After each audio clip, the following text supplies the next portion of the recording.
नमस्कार दोस्तों। क्या नरेंद्र मोदी सरकार रिफॉर्म की, परफॉर्म की और ट्रांसफॉर्म की है या पाखंड की है?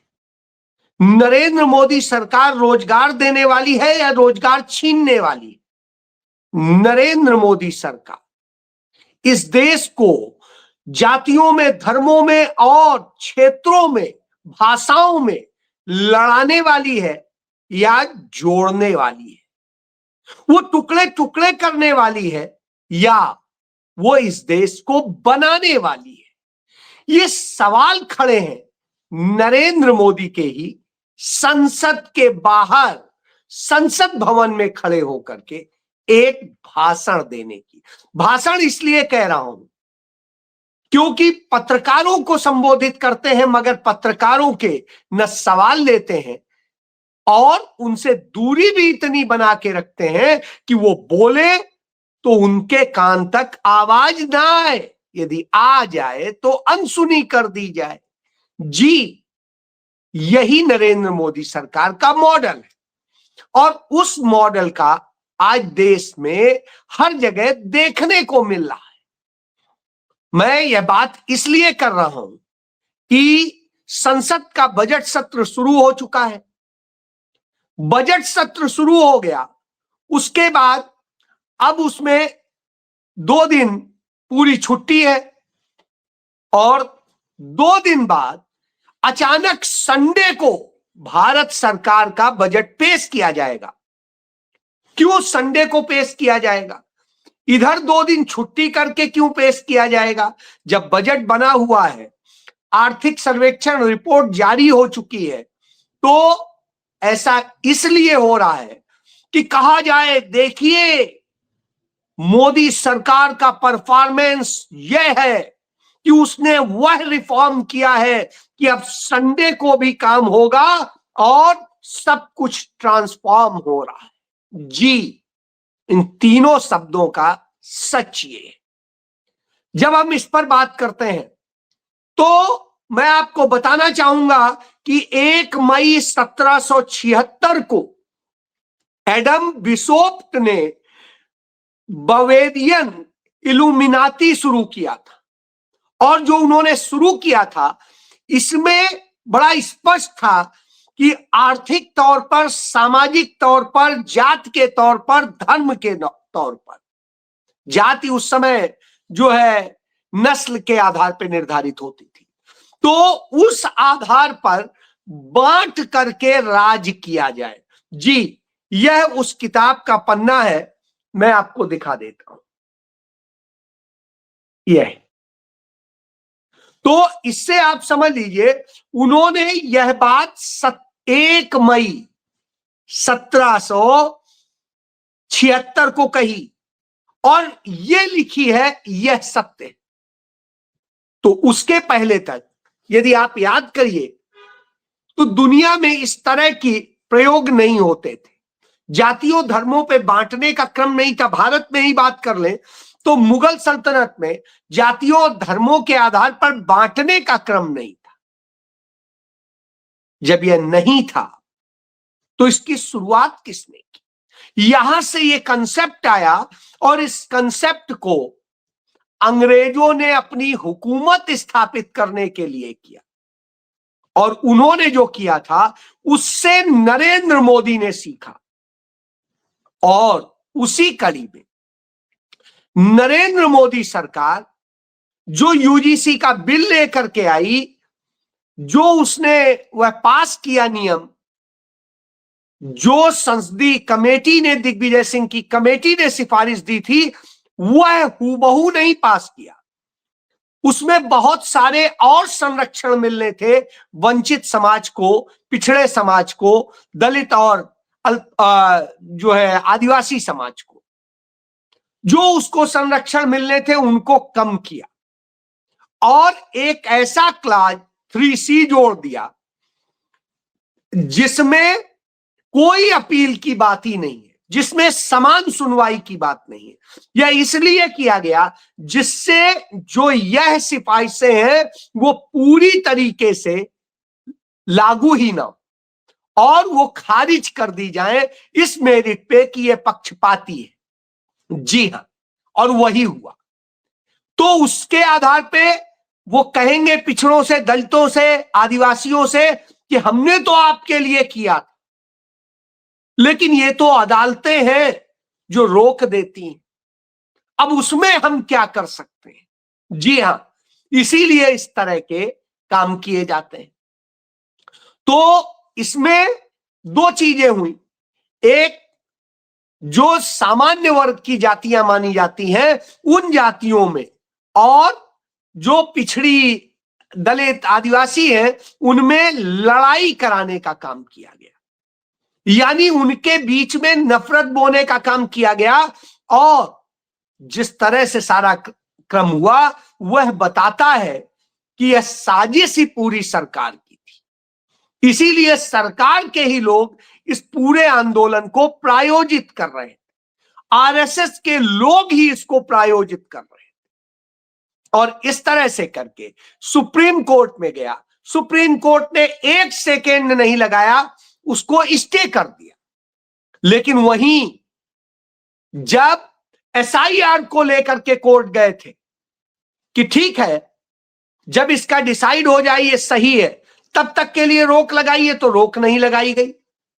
इसके पहले तमाम मसले हुए, चाहे किसी का भी मामला हो उसमें रोक नहीं लगाई।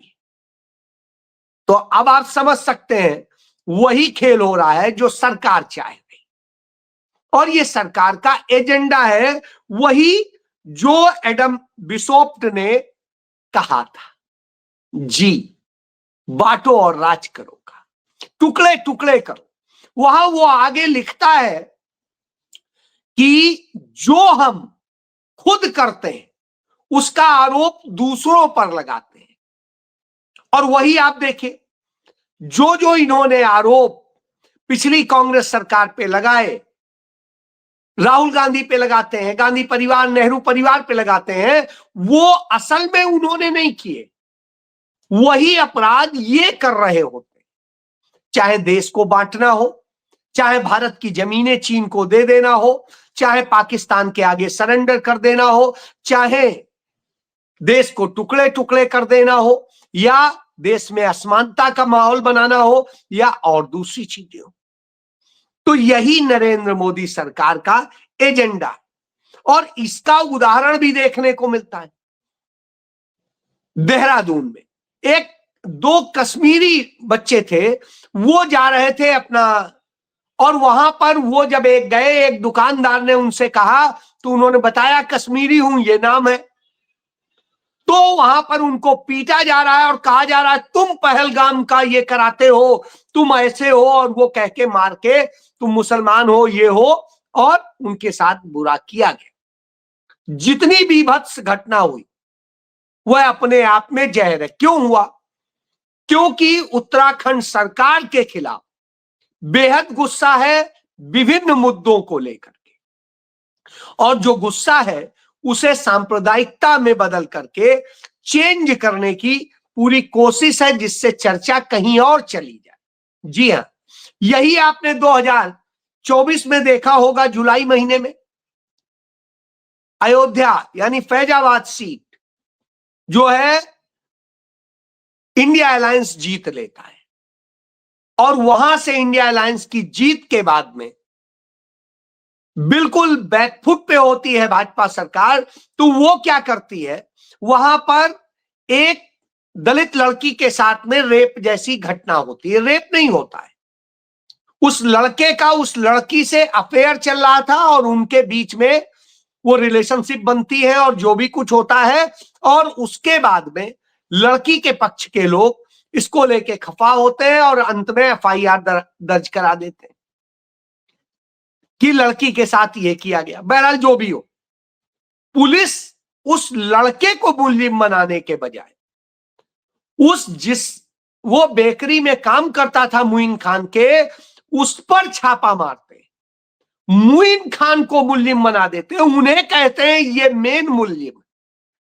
और फिर उसका जब डीएनए जांच कराया जाता है तो डीएनए जांच नहीं मिलता है और साइंटिफिक जांचें नहीं मिलती।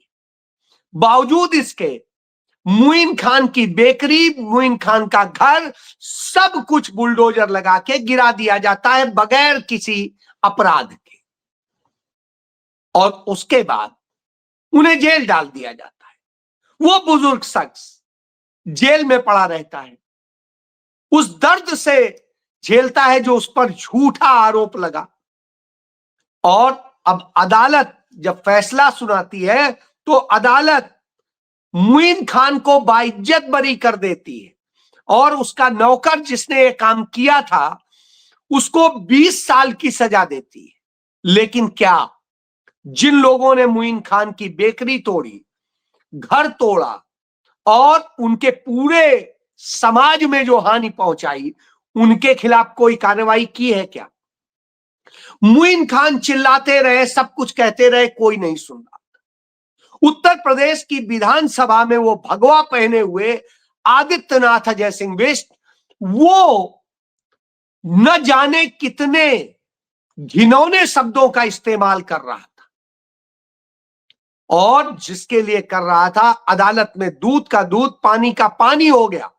उसकी सरकार, उसकी पुलिस, सबने ताकत लगा ली और एक सबूत नहीं उनके खिलाफ दे पाए।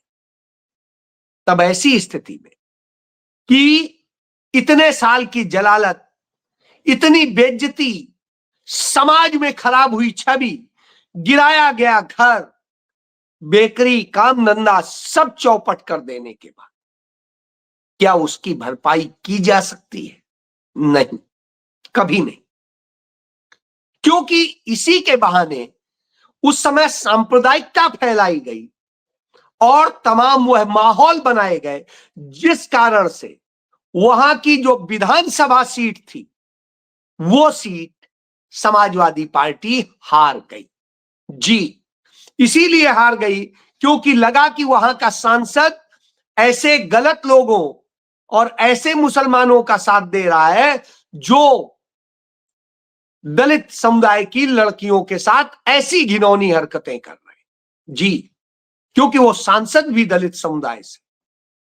तो अब आप समझ लीजिए कि क्या बना दिया गया। तो ये हुआ यूपी के उस केस में जो भदरसा गैंगरेप कहा जाता है, गैंगरेप, जबकि एक शख्स सिर्फ था। तो यह सत्य है।